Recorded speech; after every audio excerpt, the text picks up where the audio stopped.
Assalamualaikum warahmatullahi wabarakatuh. Riset dan statistik dalam bisnis disusun oleh Ira Maulana Amilah, Devianti Sri Agustina, Ayu Putri Susilawati, Fitriana Wardani, Deviani Lailatul Lanania. Nama saya Deviani, saya dari kelompok pertama akan menjelaskan tentang riset dan statistik serta pengambilan keputusan. Riset adalah proses ilmiah untuk memperoleh ilmu pengetahuan baru dan hubungan-hubungannya untuk memecahkan suatu masalah tertentu.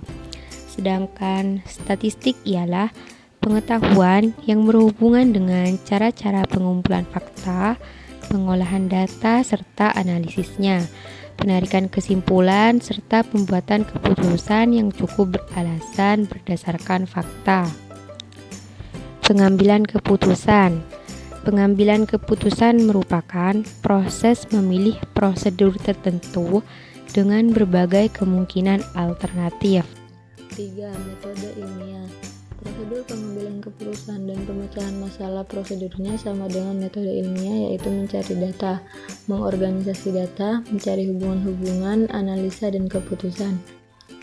Setelah didefinisikan, maka peneliti menentukan sumber-sumber informasi, mempersiapkan formulir pengumpulan data, menentukan besar dan tipe sampel, tabulasi data, analisis informasi, dan menyiapkan laporan. Beberapa metode penelitian ilmiah, yaitu metode survei. Dalam metode survei, peneliti mengumpulkan informasi dengan menggunakan angket.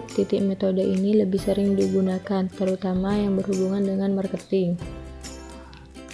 2. Metode observasi. Metode observasi ini lebih akurat dan lebih objektif sifatnya dibandingkan dengan metode survei. Yang terakhir, eksperimen. Eksperimen dianggap metode penelitian yang paling dapat dipercaya, misalnya untuk melihat efektivitas berbagai metode latihan yang juga diberikan atau efek dari berbagai iklan yang sudah dipasang. 4. Peranan riset. Perkembangan riset yang digunakan dalam bisnis sangat meningkat, terutama digunakan dalam penelitian produk marketing. Marketing riset dilakukan untuk memasarkan baik barang maupun jasa. Di sini dianalisa metode marketing dan kebiasaan membeli konsumen. Informasi yang diperoleh sangat membantu meningkatkan jumlah penjualan dan memperbaiki posisi pasar. 5. Analisa tren kecenderungan, kolerasi, dan perkiraan gabungan. Analisa kecenderungan ialah analisa ini didasarkan pada keadaan masa lalu untuk meramalkan masa yang akan datang. Di sini diduga tingkat pertumbuhan atau perubahan persis sama dengan masa lalu dan akan terus berlanjut. Kolerasi menggambarkan hubungan dua variabel. Makin dekat hubungannya, makin tinggi kolerasinya. Kolerasi dapat positif atau negatif. Misalnya, jumlah penjualan bertambah, maka jumlah penghasilan karyawan pun bertambah. Ini kolerasi positif. Perkiraan yang digabungkan digunakan untuk meramalkan penjualan yang akan datang. Masing-masing kepala daerah penjualan ditanya perkiraan penjualan mereka untuk masa datang. Khusus buat daerah penjualannya, dia dianggap paling mengetahui tentang kemungkinan penjualan di daerah kerjanya. Jumlah keseluruhan perkiraan dari daerah penjualan merupakan prediksi total penjualan masa yang akan datang. Kemudian, jumlah perkiraan ini dianalisa lagi oleh manajer penjualan. Saya Latifatul Honania akan menjelaskan tentang menggunakan ukuran untuk menyimpulkan data. Adapun data tersebut lebih dulu perlu dikelompok-kelompokkan dengan menggunakan berbagai ukuran. Yang pertama, rata-rata statistik, yang kedua, mean, yang ketiga, median, dan yang terakhir ada mode. Analisa statistik sederhana seringkali menggunakan bentuk ukuran rata-rata di dalam dunia pendidikan guru. Membuat laporan rata-rata nilai yang diperoleh murid. Di dalam dunia bisnis, orang membuat ukuran rata-rata, misalnya rata-rata penjualan. Ukuran rata-rata yang seringkali digunakan ialah mean, median, dan mode. Yang kedua, mean. Mean disebut juga rata-rata aritmatik.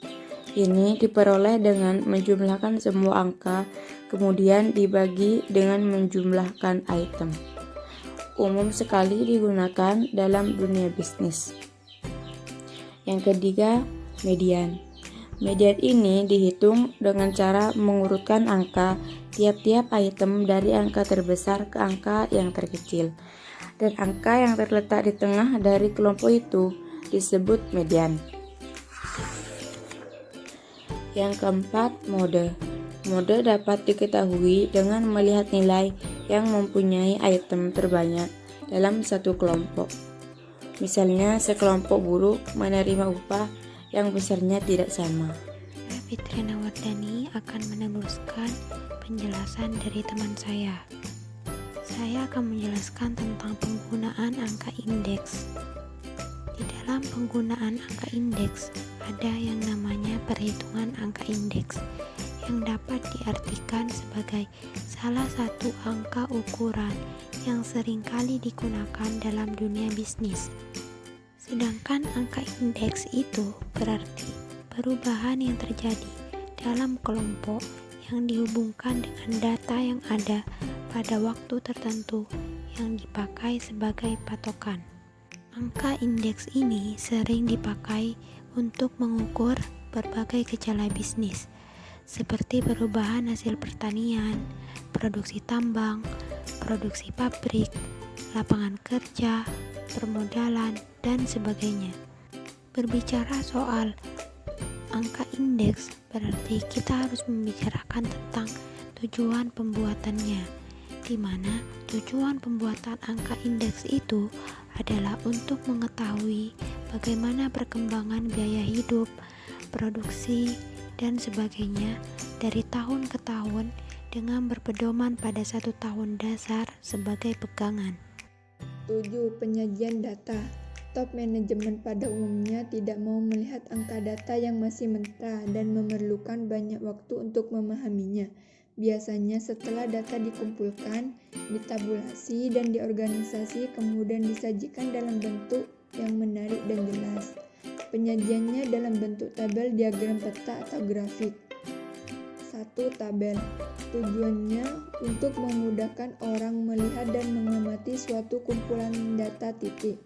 Judul tabel harus dibuat dengan huruf kapital atau huruf besar semua dan susunan barisannya disimetris. 2. Grafik. Penyajian data yang cukup populer dan komunikatif adalah dengan grafik.